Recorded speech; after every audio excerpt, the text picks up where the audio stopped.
నెల్లూరు జిల్లా central jail నుంచి విడుదలయ్యారు మాజీ మంత్రి కాకాని గోవర్ధన్ రెడ్డి. 86 రోజుల నుంచి జిల్లా జైల్లోనే రిమాండ్ ఖైదీగా ఉన్నారు కాకాని. నమోదైన 8 కేసుల్లోనూ బెయిల్ రావడంతో ఇవాళ విడుదలయ్యారు. జైలు నుంచి బయటకు వచ్చిన కాకానికి స్వాగతం పలికారు కూతురు పూజిత, వైసీపీ ఎమ్మెల్సీలు.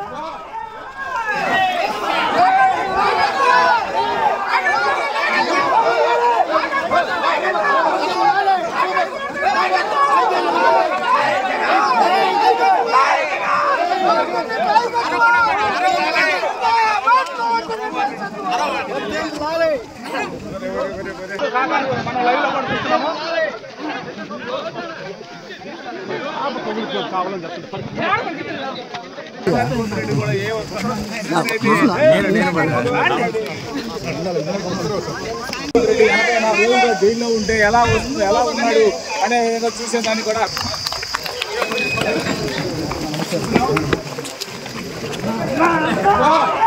నెల్లూరు జిల్లా సెంట్రల్ జైలు నుంచి విడుదలయ్యారు మాజీ మంత్రి కాకాని గోవర్ధన్ రెడ్డి.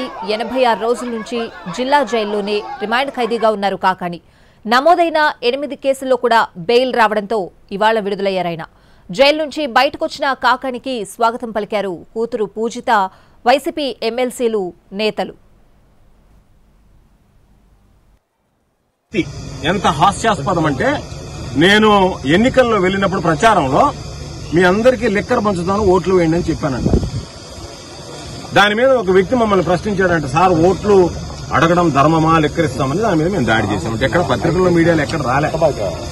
అది దాని గురించి చెప్పి ఒక కేసు. అదే పందాలో పంటపాలెంలో జరిగినటువంటి దాంట్లో అదే విధంగా సేమ్ మ్యాటర్ మీద ఒక కేసు. ఆ తర్వాత ఎక్కడో కనుపూరు కెనాల్ మీద ఒక కేసు. సర్వేపల్లి రిజర్వాయర్ మీద కేసు ఏందో తెలుసా? సర్వేపల్లి రిజర్వాయర్ లో ఉండేటువంటి మట్టిని బాంబులు పెట్టి పేల్చామని. ఎక్కడ వినలే. మ్యాజిస్ట్రేట్ రిమాండ్ రిజెక్ట్ చేశాడు దాంట్లో. అంటే బాంబులు పెట్టి పేల్చారా, బాంబులు పెట్టి పేల్చినట్టుగా మీ కంప్లైంట్ లో ఎక్కడ లేనటువంటి కంప్లైంట్ ఇక్కడ ఎట్లా వచ్చిందని చెప్పి మాట్లాడారు. కాబట్టి రకరకాలైనటువంటి కేసులు, విచిత్రమైనటువంటి కేసులు పెట్టడం జరిగింది.